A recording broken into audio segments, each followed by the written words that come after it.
नमस्कार दर्शकों, हमारे YouTube चैनल की गरुड़ पुराण अनुसूची के भाग 7 में आपका स्वागत है। आज की प्रस्तुति में आप यमलोक के 4 द्वारों का संपूर्ण वर्णन जानेंगे और यह भी किस तरह के जीव आत्माओं को कौन से द्वार से प्रवेश कराया जाता है। आप हमें कमेंट करें, यह बताएं कि आपको हमारे गरुड़ पुराण के सभी भाग कैसे लगे हैं। आपको हमारी प्रस्तुतियां पसंद आ रही हैं और आपने हमारे चैनल को अभी तक सब्सक्राइब नहीं किया है तो सब्सक्राइब अवश्य करें। अधिक समय न लेते हुए वीडियो आरंभ करते हैं। वह यमलोक बहुत विशाल है। उसका विस्तार, वह ऊंचाई हमने आपको गरुड़ पुराण के पिछले भाग में बताया है। हम आपके समक्ष यमलोक के 4 द्वारों का संपूर्ण विवरण कर रहे हैं। पक्षीराज गरुड़ भगवान से बोले कि है प्रभु, आपने मुझे यममार्ग का संपूर्ण ज्ञान दिया, यमपुरी का विस्तार भी आपने मुझे भली भांति बताया है। भगवान, अब आप मुझे बताइए कि यमपुरी में 4 द्वार क्यों हैं और क्या वे चारों द्वार एक जैसे हैं या उनमें किसी तरह का भेद है। कृपया आप मेरे इस संशय को नष्ट करें। है पक्षीराज, आपके प्रश्न बहुत उत्तम हैं। यह प्रश्न मनुष्य जाति के लिए लाभकारी सिद्ध होंगे। तुम इनका उत्तर सुनो। यमपुरी में कुल 4 द्वार हैं। पूर्व, उत्तर, पश्चिम और दक्षिण, इन सभी 4 द्वारों की अपनी ही अलग विशेषताएं हैं। सर्वप्रथम मैं तुम्हें यमपुरी के पूर्व द्वार का महत्व बता रहा हूँ। यमपुरी का पूर्व द्वार बहुत ही सुंदर है। वहाँ फैलाती हुई सैकड़ों पताकाएं उसकी शोभा बढ़ाती हैं। हीरे, निलंभ, पुखराज और मोतियों से वह द्वार सजाया हुआ है। वहाँ गंधर्वों और अप्सराओं के गीत और नृत्य होते रहते हैं। उस द्वार से देवताओं, ऋषियों, योगियों, गंधर्वों, सिद्ध मुनिजनों, यक्षों और विद्वानों का प्रवेश होता है। उत्तर द्वार, इस नगर का उत्तर द्वार घंटों, छत्र तथा नाना प्रकार के रत्नों से अलंकृत हैं। वहाँ वीणा और बेनों की मनोहर ध्वनि गूंजती रहती हैं। गीत, मंगल गान तथा दिव्य पुस्तकों के श्लोक आदि के उच्चारण वहाँ होते रहते हैं। वहाँ महर्षियों का समुदाय विराजमान रहता है।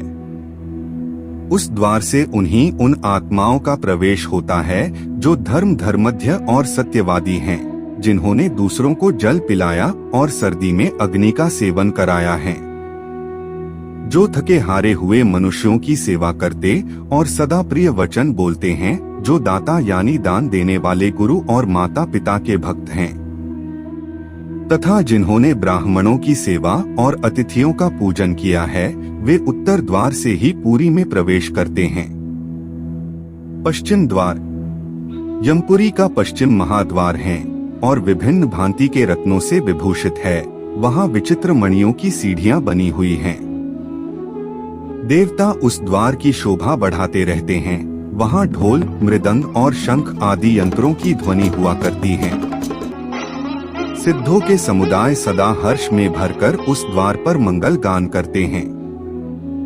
जो मनुष्य भगवान शिव की भक्ति में संलग्न रहते हैं, जो सब तीर्थों में गोते लगा चुके हैं, जिन्होंने पंचाग्नि का सेवन किया है, जो किसी उत्तम तीर्थ स्थान में अथवा कालिंजर पर्वत पर प्राण त्याग करते हैं और जो स्वामी मित्र अथवा जगत का कल्याण करने के लिए एवं गांवों की रक्षा के लिए मारे गए हैं, वे शूरवीर और तपस्वी पुरुष पश्चिम द्वार से यमपुरी में प्रवेश करते हैं। हे गरुड़, अब मैं तुम्हारे समक्ष यमपुरी के सबसे पीड़ाजनक व विकराल द्वार का वर्णन कर रहा हूँ। तुम इसे ध्यान से सुनो। उस पुरी का दक्षिण द्वार अत्यंत भयानक है। वहाँ संपूर्ण जीवों के मन में भय उत्पन्न करने वाला है। वहाँ निरंतर हाहाकार मचा रहता है और सदा अंधेरा छाया रहता है। उस द्वार पर नुकीले सींग, कांटे, बिच्छू, सांप, भेड़िए, रीछ, सिंह, गीदड़, कुत्ते और गीध उपस्थित रहते हैं। उनके मुखों से आग की लपटें निकला करती हैं, जो सदा सबका अनहित करने वाले पापी आत्मा है। उन्हीं का उस मार्ग से पुरी में प्रवेश होता है।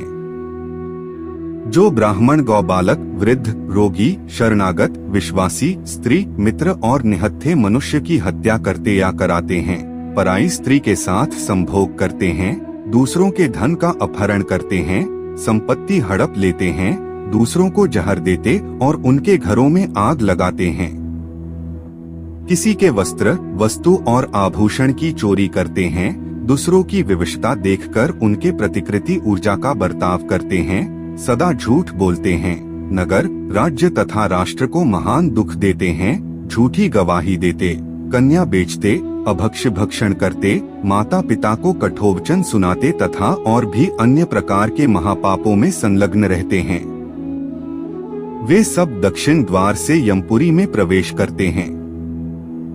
हे खगेश, आशा है कि मेरे द्वारा बताए गए वचनों से तुम्हारे यह संशय नष्ट हो गए होंगे। वर्तमान में मनुष्य अपनी मानसिकता और विचारों के कारण ही अपने जीवन को स्वर्ग व नरक में परिवर्तित करता है। वह मनुष्य यह नहीं सोचता कि जीवन केवल मृत्यु तक ही नहीं, अपितु मृत्यु के पश्चात भी है, और बुरे कर्मों का वास्तविक फल तो मृत्यु के बाद ही मिलता है। तो दोस्तों, आज की ये वीडियो में केवल इतना ही। अब हमारी भेंट गरुड़ पुराण के एक और नए भाग के साथ होगी। आज के लिए केवल इतना ही।